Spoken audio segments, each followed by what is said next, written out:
ನಿಮ್ಮೆಲ್ಲರಿಗೆ ವಿನಂತಿಯ ಪೂರ್ವಕ ನಾನು ಹೇಳದ ಎರಡು ಮಾತು. ಇವತ್ತು ನಾನು ಮತ್ತು ಗದ್ದಿಗೌಡರು ಈ ಅಖಂಡ ಜಿಲ್ಲೆಯ ಲೋಕಸಭಾ ಕ್ಷೇತ್ರದ ಅಭ್ಯರ್ಥಿಗಳಾಗಿದ್ದೇವೆ. ನಮ್ಮ ಜೀವನದಲ್ಲಿ ನಮಗೆ ಬೇರೆ ಏನೂ ಆಶೆ ಇಲ್ಲ. ಈಗ 2 ಸಲ ನರೇಂದ್ರ ಮೋದಿ ಅವರು ಈ ದೇಶದ ಪ್ರಧಾನಮಂತ್ರಿ ಆಗಲಿಕ್ಕೆ ನಮ್ಮಿಬ್ಬರಿಗೂ ಆಶೀರ್ವಾದ ಮಾಡಿದಿರಿ. ಮತ್ತೊಂದು ಸಲ 3ನೇ ಸಲ ಈ ದೇಶದ ಪ್ರಧಾನಮಂತ್ರಿ ಆಗಲಿಕ್ಕೆ ನಮ್ಮಿಬ್ಬರಿಗೆ ತಾವೆಲ್ಲರೂ ಕೂಡ ಆಶೀರ್ವಾದ ಮಾಡಬೇಕು ಅಂತೇಳಿ ಕೇಳಿ ತಮ್ಮೆಲ್ಲರಿಗೂ ವಂದಿಸಿ ನಾನು 2 ಮಾತು ಮುಗಿಸ್ತೀನಿ.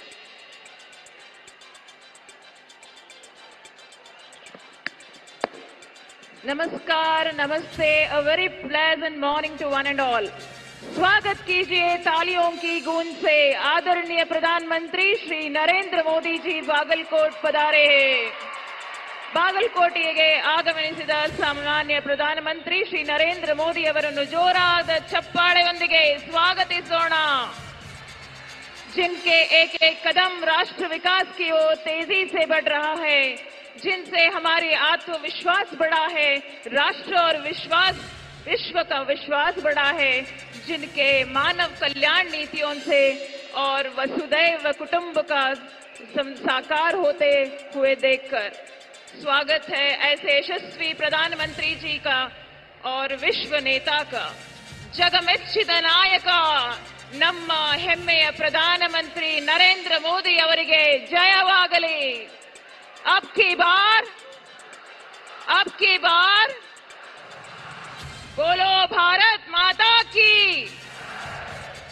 धन्य है हम और धन्य है ये भूमि और जो आपके पावन चरण के स्पर्श हुए. आदरणीय प्रधानमंत्री जी, कोटि कोटि नमन बागलकोट और विजयपुर के जनता की ओर से. Respected Honorable Prime Minister ji, here is a hearty warm welcome to Bagalkot, the land of Shri Basveshwara, who founded the Anubhava Mantapa, which was the foundation for parliamentary democracy, and who believed in giving back to the society through Dasoha.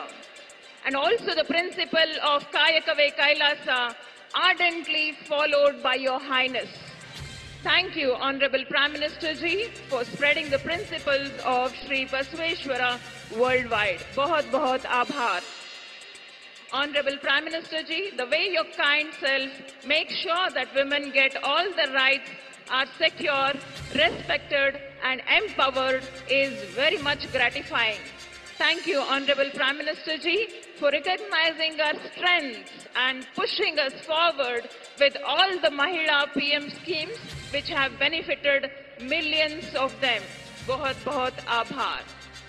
आभार प्रकट करने के लिए मैं बुलाना चाहूंगी श्रीमती भाग्यश्री हंडी, श्रीमती अनीता सरोदे, श्रीमती महादेवी हडपद, श्रीमती शोभा टिकारे, Shrimati Ashwini Patan Shetty, Shrimati Chandibai Jadhav, Shrimati Swapna कनमुचनाल and Shrimati Savita Hosur.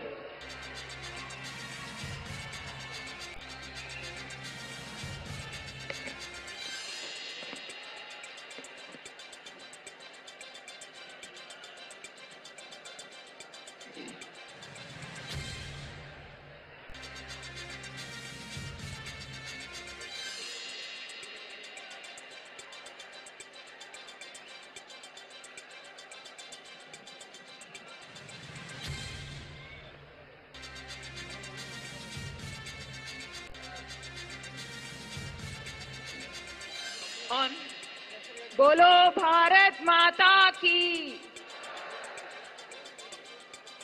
Prime minister Narendra Modi G ಅವರ ಸ್ವಾಗತ ಕಂಬಳಿ ಹೊದುವಿಕೆ ಶ್ರೀ ವೀರಣ್ಣ ಚರಂತಿಮಠ ಅವರಿಂದ.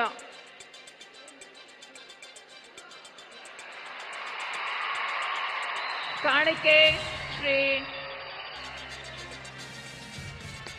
ಸನ್ಮಾನ ಶ್ರೀ ಶಾಂತಗೌಡ ಟಿ ಪಾಟೀಲ್, ಶ್ರೀ ಆರ್.ಎಸ್. ಪಾಟೀಲ್, ಶ್ರೀ ಪಿ.ಸಿ. ಗದ್ದಿಗೌಡರ್, ಶ್ರೀ ರಮೇಶ್ ಜಿಗಜಿಣಿ ಅವರಿಂದ ಪ್ರಧಾನಮಂತ್ರಿಗೆ ಆದರದ ಸ್ವಾಗತ ಸನ್ಮಾನ.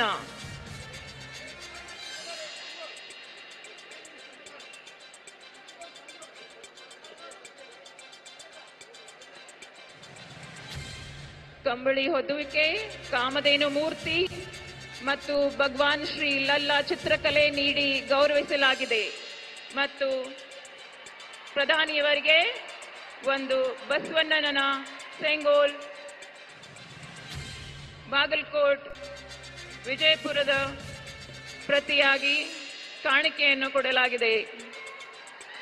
ಜೈ ಶ್ರೀರಾಮ್, ಜೈ ಶ್ರೀರಾಮ್, भारत माता की, भारत माता की।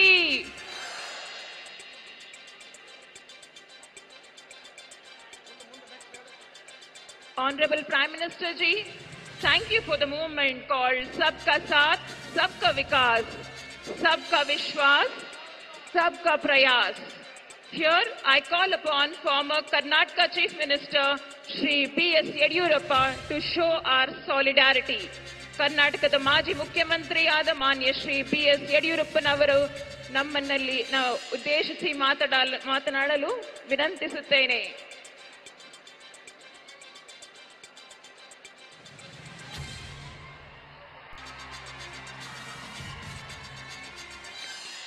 बोलो भारत माता की, ಎರಡು ಕೈ ಎತ್ತಿ ಹೇಳಬೇಕು. ಜೈ ಶ್ರೀರಾಮ್, ಜೈ ಶ್ರೀರಾಮ್. ಪ್ರಧಾನಿ ನರೇಂದ್ರ ಮೋದಿಜಿ ಅವರಿಗೆ ಭಾರತ್ ಮಾತಾ ಕಿ. ಇಡೀ ವಿಶ್ವವೇ ಮೆಚ್ಚಿರುವಂತ ನಮ್ಮ ನೆಚ್ಚಿನ ಪ್ರಧಾನಿ ನರೇಂದ್ರ ಮೋದಿಜಿಯವರು ಇವತ್ತಿಲ್ಲಿಗೆ ಬಂದು ಬಾಗಲಕೋಟೆಯ ನಮ್ಮ ಅಭ್ಯರ್ಥಿಯಾದಂತ ಗದ್ದಿಗೌಡರ್ ಹಾಗೂ ಬಿಜಾಪುರದ ನಮ್ಮ ಅಭ್ಯರ್ಥಿಯಾದಂತ ರಮೇಶ್ ಜಿಗಜಿಣಗಿ ಪರವಾಗಿ 7ನೇ ತಾರೀಕು ತಮ್ಮ ಮತವನ್ನು ಚಲಾವಣೆ ಮಾಡಿ ಇಬ್ಬರನ್ನ ಸುಮಾರು 2 ಲಕ್ಷಕ್ಕೂ ಹೆಚ್ಚಿನ ಅಂತರದಲ್ಲಿ ಗೆಲ್ಲಿಸಿಕೊಡಬೇಕು ಅಂತ ಕೇಳಕ್ಕಿಲ್ಲಿಗೆ ಬಂದಿದ್ದಾರೆ. ಯಡಿಯೂರಪ್ಪನವರೇ, ಗದ್ದಿಗೌಡ ರಮೇಶ್ ಜಿಗಜಿಣಗಿ ಅವರನ್ನ 2 ಲಕ್ಷಕ್ಕೂ ಹೆಚ್ಚಿನ ಅಂತರದಲ್ಲಿ ಗೆಲ್ಲಿಸ್ತೇವೆ ಅನ್ನೋರೆಲ್ಲ ಕೈ ಎತ್ತಿ ನೋಡೋಣ ಒಂದ್ಸಾರಿ. ಬಂಧುಗಳೇ, ನಮಗೆಲ್ಲ ಗೊತ್ತಿದೆ, ಚುನಾವಣೆ 7ನೇ ತಾರೀಕು ನಡೀತಾ ಇದೆ.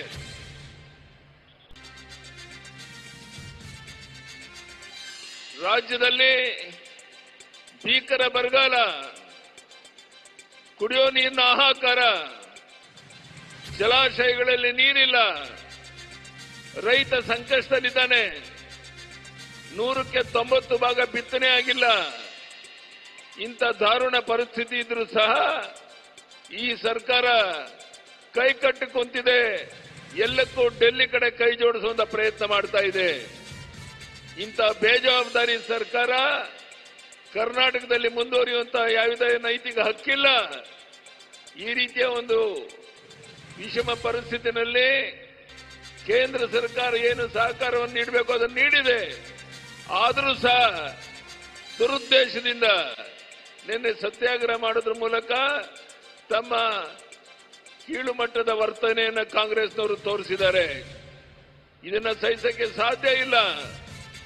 ನಾನು ನಿಮ್ಮಲ್ಲಿ ಕೈ ಜೋಡಿಸಿ ಪ್ರಾರ್ಥನೆ ಮಾಡ್ತೇನೆ. ತಾವೆಲ್ಲ ಪ್ರಧಾನಿ ನರೇಂದ್ರ ಮೋದಿಯವರ ಮಾತನ್ನ ಕೇಳಕ್ಕೆ ಕಾತುರದಿಂದ ಕುಂತಿದ್ದೀರಾ. ರಾಜ್ಯದಲ್ಲಿ ಕಾನೂನು ಸುವ್ಯವಸ್ಥೆ ಸಂಪೂರ್ಣ ಹದಗೆಟ್ಟಿದೆ. ಈಗಾಗಲೇ 14 ಲೋಕಸಭಾ ಕ್ಷೇತ್ರದ ಚುನಾವಣೆ ಮುಗಿದಿದೆ. 7ನೇ ತಾರೀಕು ಉಳಿದ 14 ಲೋಕಸಭಾ ಕ್ಷೇತ್ರದ ಚುನಾವಣೆ ನಡೆಯೋದಿದೆ. ನಾನು ಹೇಳ್ಬೋದಾ ಮೋದಿ ಅವರಿಗೆ 28ಕ್ಕೆ 28 ಲೋಕಸಭಾ ಕ್ಷೇತ್ರ ಗೆಲ್ಲಿಸ್ಕೊಡ್ತೇವೆ ಅಂತ ಹೇಳ್ಬೋದು ಅನ್ನೋದೆಲ್ಲ ಕೈ ಎತ್ತಿ ನೋಡೋಣ ಒಂದ್ಸರಿ. ಆ ರೀತಿ ನೀವು ಮಾಡೋದ್ರಿಂದ ಪ್ರಧಾನಿ ನರೇಂದ್ರ ಮೋದಿ ಅವರ ಕೈಯನ್ನು ಬಲಪಡಿಸಂತಾಗುತ್ತೆ. ಇಡೀ ರಾಜ್ಯದಲ್ಲಿ ಎಲ್ಲಿ ಹೋದರೂ ಬಿಜೆಪಿಯ ಗಾಳಿ, ಮೋದಿಜಿಯವರ ಗಾಳಿ ಬೀರ್ತಾ ಇರೋದನ್ನ ನೀವೆಲ್ಲ ನೋಡ್ತಾ ಇದ್ದೀರಾ. ಇಂಥ ವಿಶೇಷವಾದ ಸಂದರ್ಭದಲ್ಲಿ ಈ ಉರಿ ಬಿಸಿಲಿನಲ್ಲಿ ಇಷ್ಟು ದೊಡ್ಡ ಸಂಖ್ಯೆಯಲ್ಲಿ ಸೇರಿರುವಂತ ನಮ್ಮೆಲ್ಲ ಅಣ್ಣ ತಮ್ಮಂದಿರಿಗೆ, ತಾಯಂದಿರಿಗೆ, ಮಾಧ್ಯಮದ ಸ್ನೇಹಿತರಿಗೆ ವಂದನೆ, ಅಭಿನಂದನೆಯನ್ನು ಸಲ್ಲಿಸಿ ನನ್ನ ಮಾತನ್ನ ಮುಗಿಸ್ತೇನೆ. ಧನ್ಯವಾದಗಳು. ಭಾರತ್ ಮಾತಾ ಕಿ ಜೈ ಶ್ರೀರಾಮ್. ಎರಡು ಕೈ ಎತ್ತೇಳಿ ಜೈ ಶ್ರೀರಾಮ್. ಪ್ರಧಾನಿ ನರೇಂದ್ರ ಮೋದಿಜಿಯವರಿಗೆ ಭಾರತ್ ಮಾತಾ ಕಿ ಧನ್ಯವಾದಗಳು. ನಮಸ್ಕಾರ.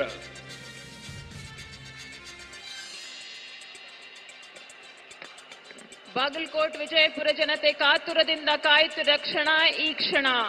ಪ್ರಧಾನಿ ಅವರ ಮಂತ್ರ ಮುಗ್ಧಗೊಳಿಸುವ ಮಾತು ಕೇಳುವ ಕ್ಷಣ. जिंदगी की इस कड़ी धूप में आप हमारे लिए छांव हो. आप हमारे देश की नहीं सारे जग की शान हो. भाई और बहनों, अगर आपसे कोई हमारे पास फ्री बिजली है, हमारे पास फ्री बस टिकट है, हमारे पास फ्री धन है, तुम्हारे पास क्या है पूछे तो सीना चौड़ा करके बोलिए सर, बोलिए हमारे पास मोदी जी है, हमारे पास मोदी जी है. भारत के मोदी, मोदी के नाऊ. अब की बार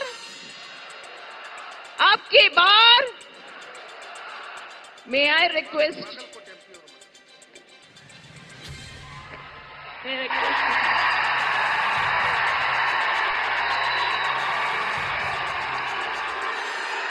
भारत माता की, भारत माता की, भारत माता की. ಬಾಗಲಕೋಟೆಯ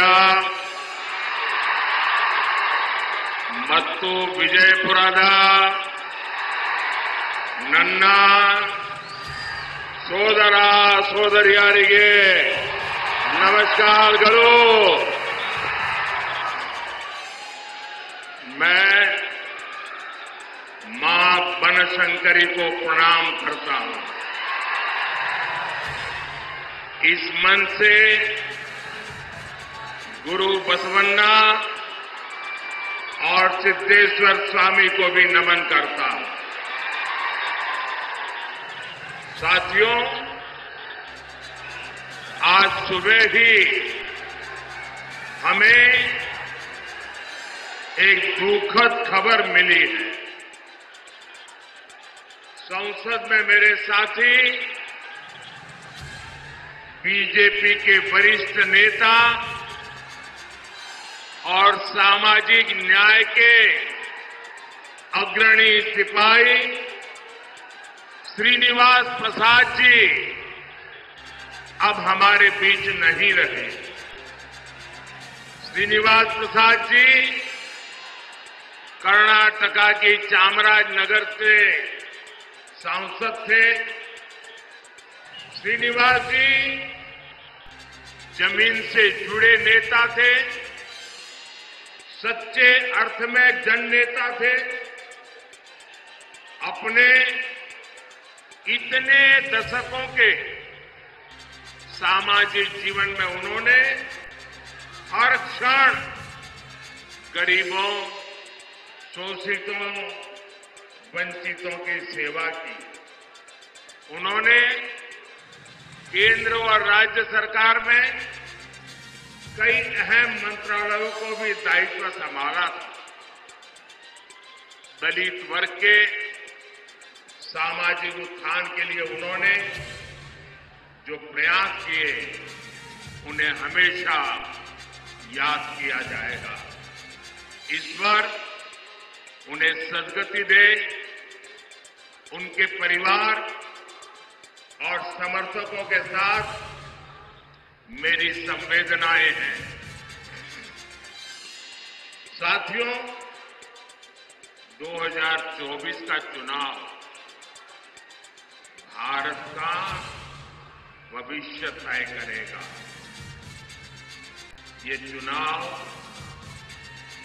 विकसित भारत के संकल्प का चुनाव है. ये चुनाव आत्मनिर्भर भारत की सिद्धि का चुनाव है. हमारा संकल्प है कि नेक्स्ट कुछ ईयर्स में, आने वाले कुछ सालों में भारत विश्व की टॉप 3 इकोनॉमी बने। आप मुझे बताइए कि भारत को दुनिया की तीसरी बड़ी आर्थिक शक्ति कौन बनाएगा? कौन बनाएगा? कौन बनाएगा? कौन बनाएगा? जी नहीं, आपका एक वोट बनाएगा। आपके वोट की ताकत है जो मोदी को मजबूती देगी और तब जाकर के देश दुनिया में टॉप 3 इकोनॉमी बन जाएगा। हमारा संकल्प है कि हम भारत को मैन्युफैक्चरिंग हब बनाए, हम भारत को स्किल सेंटर बनाएंगे और ये संकल्प वैकेशन गुजारने वाले नहीं कर सकते पूरा। मौज मस्ती में जिंदगी गुजारने वाले ये काम पूरा नहीं कर सकते।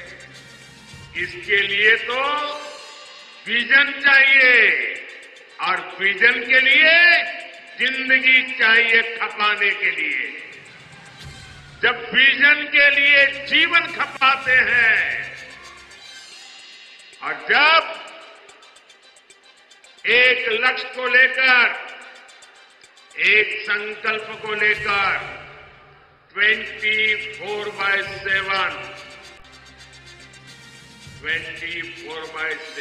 दिन रात काम करते हैं, तब जाकर के संकल्प सिद्ध होते हैं।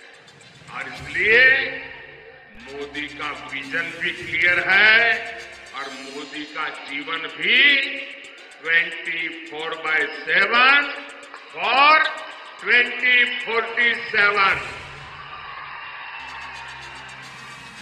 और इसलिए आज पूरा देश कह रहा है, फिर एक बार,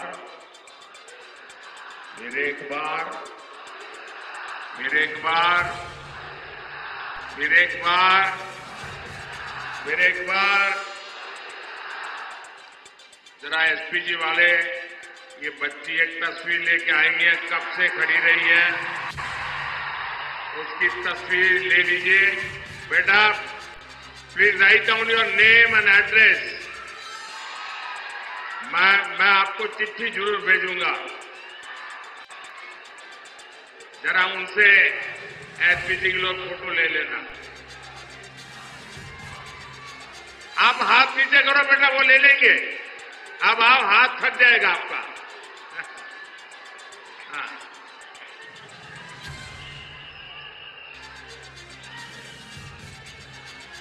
अरे बाबा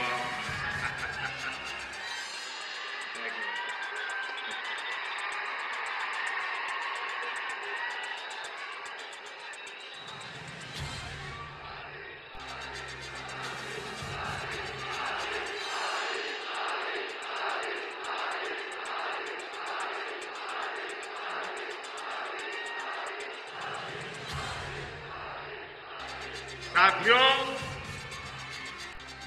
जिस कांग्रेस का एकमात्र काम सरकार में रहते हुए देश को लूटना है,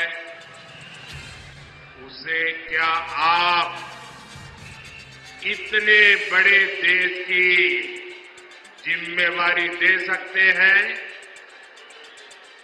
मेरा सवाल अगर आप समझ सकें तो जवाब देना। जवाब देंगे? जवाब देंगे? आप मुझे बताइए, जिस कांग्रेस का इतिहास देश को लूटने का रहा है,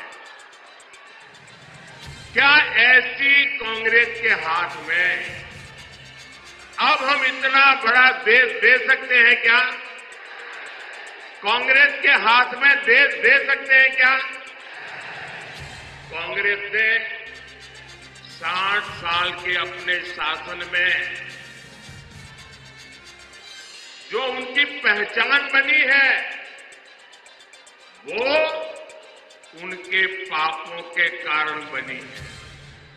भाइयों और बहनों, कांग्रेस पार्टी ने यहां कर्नाटका को भी अपनी लूट का एटीएम बना दिया है। इतने कम समय में ही इन लोगों ने कर्नाटका का सरकारी खजाना खाली कर दिया।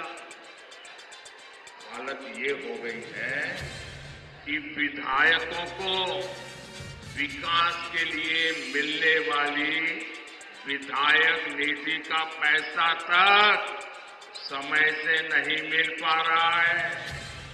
और यहां के सरकारी कर्मचारी, मैं आपको अंदर की बात बताता हूं, क्योंकि भारत सरकार के पास इनकी अंदरूनी जानकारियां होती है, और मैं आपको चेतावनी चौंकाना चाहता हूं। वो दिन दूर नहीं है जब कर्नाटका सरकार यहां के सरकारी मुलाजिमों को पेमेंट तक नहीं दे पाएगी, पेमेंट तक नहीं दे पाएगी। आपके बच्चे भूखे मर जाएं, ऐसी स्थिति ये लोग पैदा करके रखेंगे। जनहित की ऐसी कोई योजना नहीं जो कांग्रेस के भ्रष्टाचार का शिकार न हुई। और इसलिए तो देश के सभी अनुभवी लोग कहते हैं, इतिहास भी कहता है, कांग्रेस आई तबाही लाई, कांग्रेस आई तबाही लाई। साथियों, कर्नाटका में कांग्रेस सरकार नहीं चला रही। कांग्रेस पार्टी यहां वसूली गैंग चला रहा है, वसूली गैंग चला रहा है। पूरी सरकार इसी प्लानिंग में लगी हुई है कि कहां से वसूली हो, खजाने में पैसा आए और उसको लूटकर अपनी तिजोरी भरें।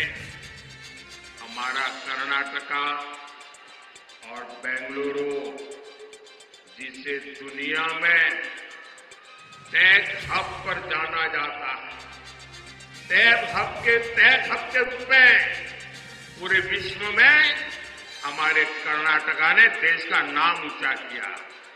आज कांग्रेस सरकार ने ये टैक्स हब को टैंकर हब बना दिया, टैंकर हब बना दिया। पानी के लिए टैंकर माफिया लोग मनमानी वसूली कर रहे हैं, और इसका भी कमीशन कांग्रेस के लोगों तक पहुंच रहा है। लेकिन कांग्रेस इतने से संतुष्ट नहीं है। ये लोग 2G स्कैम जैसा लाखों करोड़ के घोटालों वाला स्कैम करने के लिए सपने देख रहे हैं।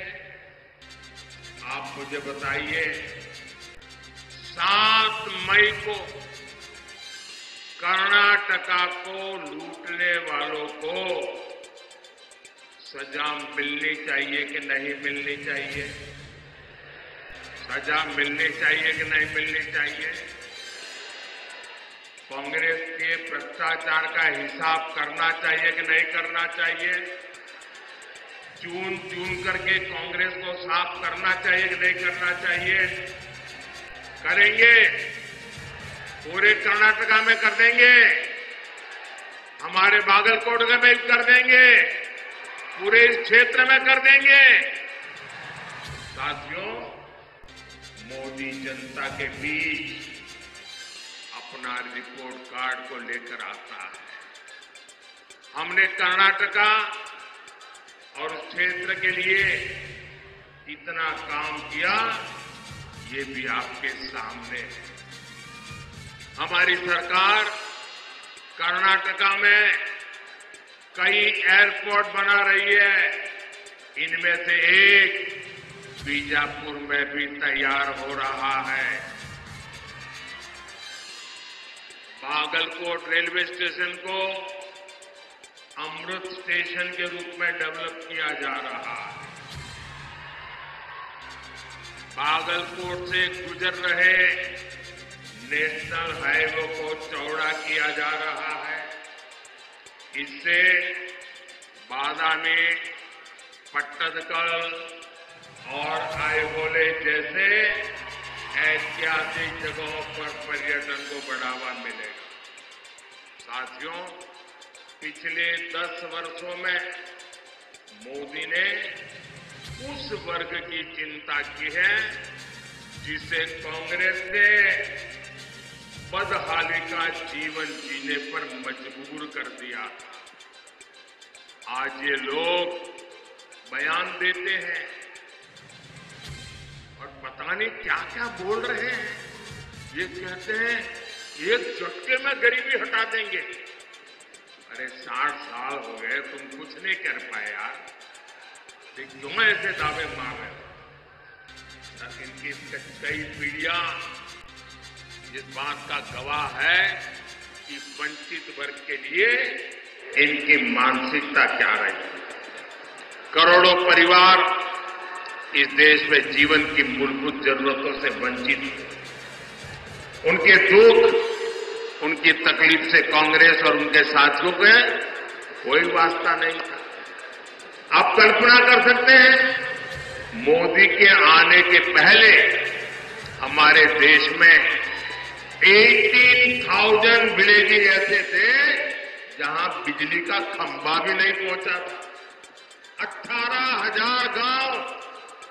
आप सोचिए, 21वीं सदी में 18,000 विलेजेज, करोड़ों लोग अंधेरे में जिंदगी गुजारते थे।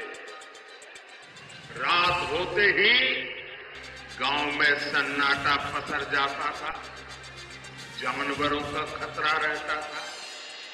इतनी पीढ़ियों तक बच्चों को पढ़ाई के लिए रोशनी तक नहीं मिली। लेकिन जब मोदी को आपने अवसर दिया तो गांव तक बिजली पहुंचाने का समय सीमा में संकल्प लिया, पूरा कर दिया। और उस समय ये लोग मजाक बनाते थे कि पहाड़, रेगिस्तान, जंगल हर जगह से गुजरकर गांव-गांव बिजली पहुंच कैसे सकती है। लेकिन आज देश का ऐसा कोई गांव नहीं जहां बिजली न पहुंचे। इसी तरह हमने पानी की समस्या के समाधान के लिए जल जीवन मिशन शुरू किया।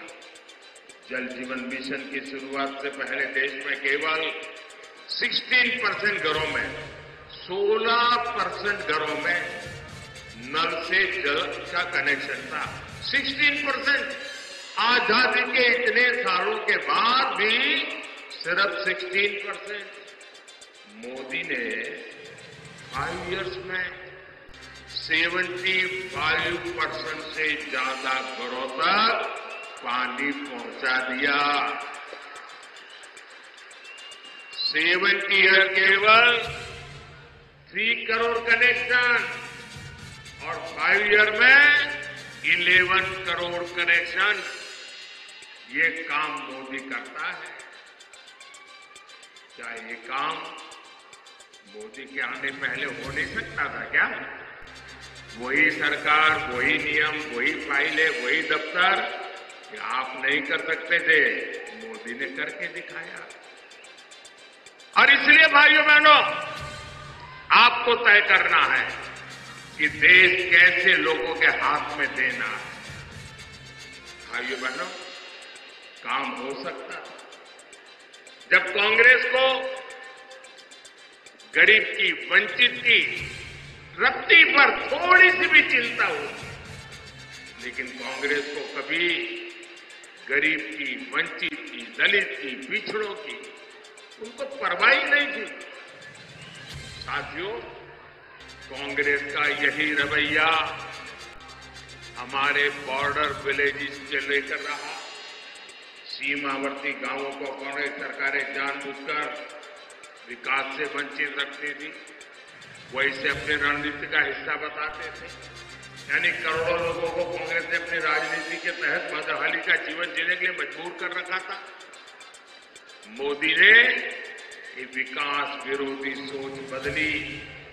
हमने सीमा पर बसे गांवों को आखिरी नहीं, देश का पहला गांव कहना और उसको उस प्रकार से ट्रीट करने का निर्णय किया। आज विकास देश के हर पहले गांव तक पहुंच रहा है। भाइयों बहनों, कांग्रेस की विकास विरोधी मानसिकता का बड़ा बोझ हमारे एससी, एसटी समाज को उठाना पड़ा। एससी, एसटी समाज के लोग विकास से सबसे दूर थे। हमने आज पीएम आवास योजना के तहत 4 करोड़ लोगों को पक्के मकान दिए। 55 करोड़ गरीबों के पहली बार बैंक में खाते खुल गए। उज्ज्वला योजना के तहत करोड़ों माताओं बहनों को मुफ्त गैस सिलेंडर मिले, उन्हें धुएं से आजादी मिली। इनमें से सबसे बड़ी संख्या एससी, एसटी, ओबीसी समाज के लोगों की है। आज शिक्षा से लेकर रोजगार तक सरकार की योजना का बहुत बड़ा लाभ इस वर्ग को मिल रहा है। साथियों, बीजेपी कर्नाटका के विकास में अपनी पूरी ऊर्जा लगाती है, लेकिन कांग्रेस हमारी योजनाओं को रोकने में पूरी ताकत लगाती है। हमने बागलकोट की इलकल साड़ी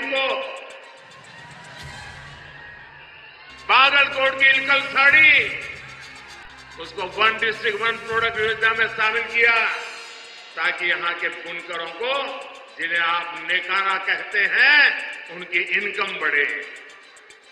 लेकिन कांग्रेस हमारे बुनकर भाई बहनों की जरूरतों पर ध्यान नहीं दे रहे। साथियों, यहां भी मंच पर हमारे येदियुरप्पा जी भी है। उन्होंने किसानों के कल्याण के लिए अपना जीवन समर्पित कर दिया। किसानों का हित बीजेपी की प्राथमिकता रहा। हमने हाल ही में शुगर केन का मूल्य बढ़ाया है। इथेनॉल के जरिए हम गन्ना किसानों की इनकम बढ़ा रहे हैं।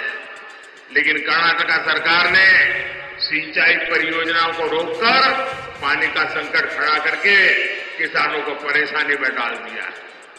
साथियों, मैं आप सबको कांग्रेस के एक और खतरनाक गेम के बारे में आगाह करना चाहता हूं। जब से यहां कांग्रेस की सरकार बनी है, तब से कैसी कैसी घटनाएं हो रही हैं, ये आप जरा चिंता का विषय है।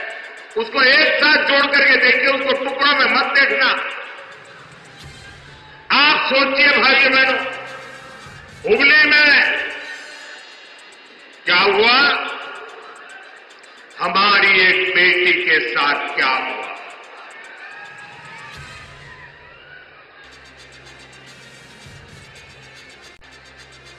जहां शिक्षा का दाम है, हुगली में एक बेटी को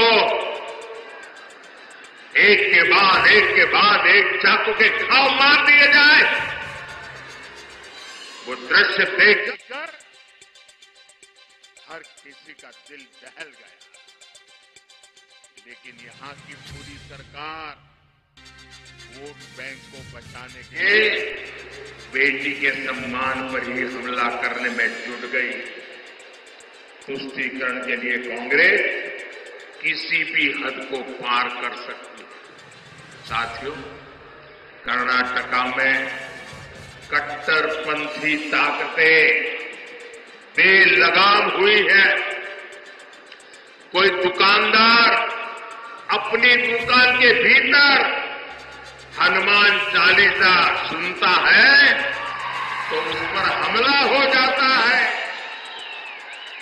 राजधानी बेंगलुरु तक में दिन दहाड़े आतंकी हमला होता है, बम फूटता है और सरकार पहले क्या बोलती है? कहती है गैस का सिलेंडर फटा है। ये गैस का सिलेंडर फटा है कि तुम्हारा दिमाग फटा है? बाद में कहते हैं ये बिजनेस राइवलरी थी। भाइयों बहनों, ये नॉर्मल क्राइम की घटनाएं नहीं है।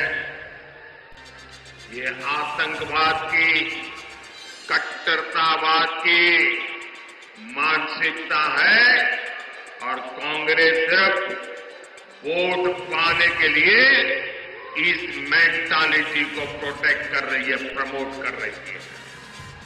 साथियों, कांग्रेस की वोट बैंक की राजनीति के चलते अब देश में एससी, एसटी के अधिकार भी सुरक्षित नहीं है। एक और बीजेपी सरकार ने कर्नाटका में तलवारा समुदाय को एसटी का दर्जा दिया था। कर्नाटका में 3 लाख से ज्यादा परिवारों को हक्कू पत्र दिए गए, लेकिन कर्नाटका में कांग्रेस ने संविधान बदलने, एससी, एसटी, ओबीसी का हक छीनने का अभियान शुरू किया है। हमारा संविधान धर्म के आधार पर रिजर्वेशन की बात नकारता है, नहीं स्वीकारता है, लेकिन कर्नाटका की सरकार ने ओबीसी रिजर्वेशन का हिस्सा मुस्लिमों को दे दिया है। ये इतने से भी नहीं मानेंगे, इन्होंने पहले भी अपने मैनिफेस्टो में धर्म के आधार पर रिजर्वेशन देने के लिए कानून बनाने की बात कही। इस बार भी इनके मैनिफेस्टो में ऐसे ही सिग्नल है और मैं देश के मेरे दलित भाई बहनों को, मेरे एसटी भाई बहनों को, मेरे ओबीसी भाई बहनों को, मैं आपको कांग्रेस के मंसूबों से चेतने की जरूरत समझिए। ये लोग धर्म के आधार पर अपने वोट बैंक को सुरक्षित रखने के लिए वो आपके अधिकार जो बाबा साहब आंबेडकर ने दिए हैं, जो भारत के संविधान ने दिए हैं, उस पर लूट चलाने की ताक में बैठे हैं।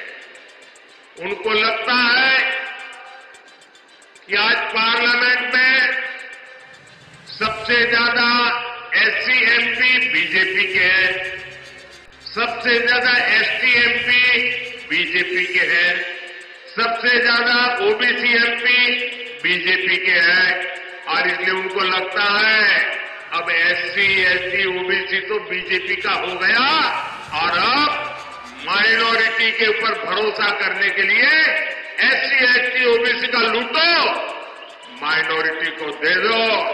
क्या आप ये चलने देंगे? क्या ये स्वीकार करेंगे? क्या?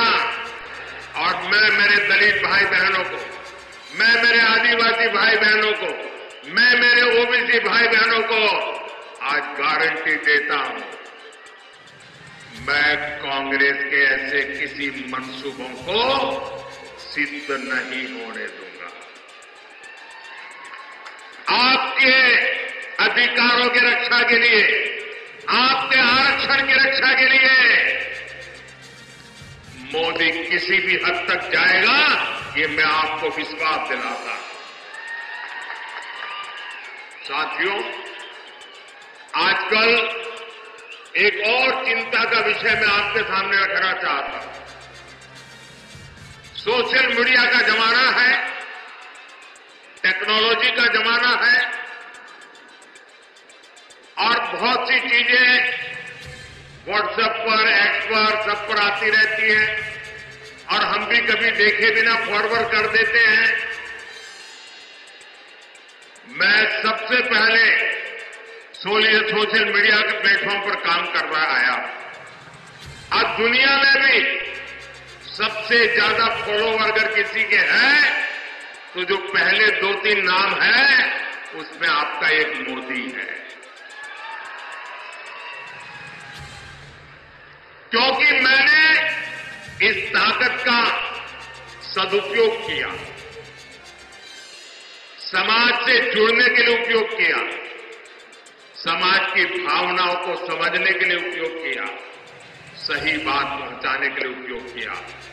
लेकिन जो लोग चुनाव हार चुके हैं, मैदान खो चुके हैं, ये लोग इन दिनों टेक्नोलॉजी का उपयोग करके फेक वीडियो बना रहे हैं, आर्टिफिशियल इंटेलिजेंस का दुरुपयोग करते हुए मेरी आवाज में ऐसी भद्दी चीजें आजकल सोशल मीडिया में डाल रहे हैं कि बहुत बड़ा खतरा पैदा हो रहा है। और इसलिए मेरी देशवासियों की अपील है कि कोई भी फेक वीडियो आपको नजर आए, आप पुलिस को जानकारी दो, हमारी पार्टी को जानकारी दो, कानूनी लोगों पर कार्रवाई होगी और उनको सबक सिखाया जाएगा। ये देश का कानून किसी के साथ भी प्रकार के खेल खेलने की इजाजत नहीं देता है। मध्य प्रदेश में चुनाव था, अमिताभ बच्चन की आवाज में उन्होंने ऐसी खबरें चलाई, आखिरकार अमिताभ बच्चन को एक FIR करना पड़ा, वो लोग सारे पकड़े गए। ये खेल बहुत बढ़ाया इन लोगों ने हताशा और निराशा में, और इसलिए मेरे भाइयों बहनों हमें जागरूक रहने की जरूरत है। ये कोई भी फेक चीज आए उस पर भरोसा मत करना। दूसरी एक बात,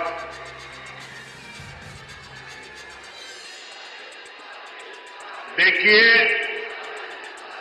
ये मोदी जो है ना, सीना तान करके आंख में आग मिला करके लड़ाई लड़ता है, पीठ के पीछे वार नहीं करता है। आपको याद होगा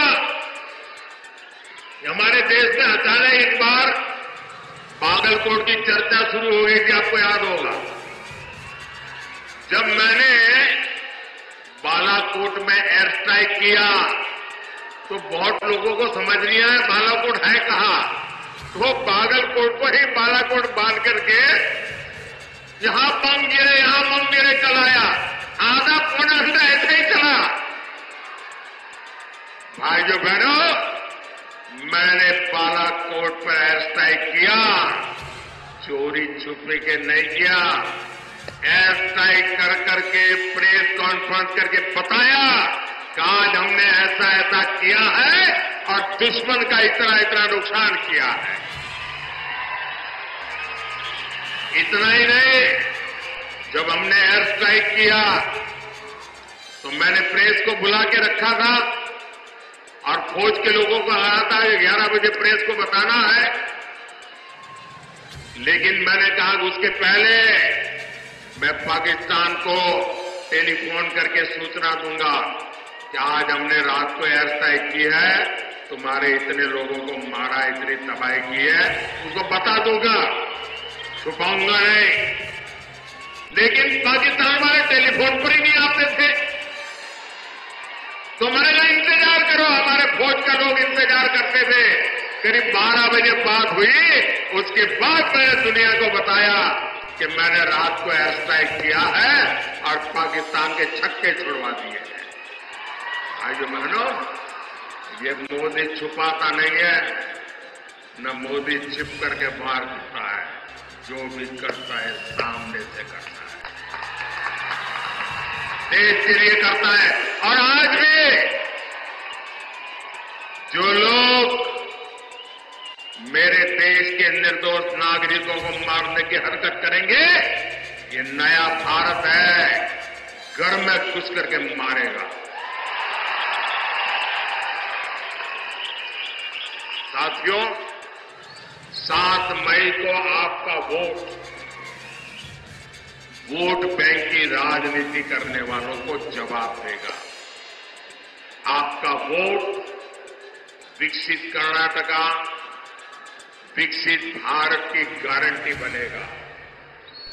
मेरा अनुरोध है बागलकोट से मेरे अनन्य साथी पीसी गड्डीगौड़ जी और बीजापुर से हमारे वरिष्ठ साथी रमेश जिनागी जी को विशाल बहुमत से विजयी बनाइए। आप यहां अपने परिवार में अपने परिचितों से कहिएगा कि मोदी जी आए थे, मोदी जी ने आपको प्रणाम कहा है, हर घर में मेरा प्रणाम पहुंचा देना। मेरे साथ बोलिए भारत माता की, भारत माता की, भारत माता की। बहुत बहुत धन्यवाद।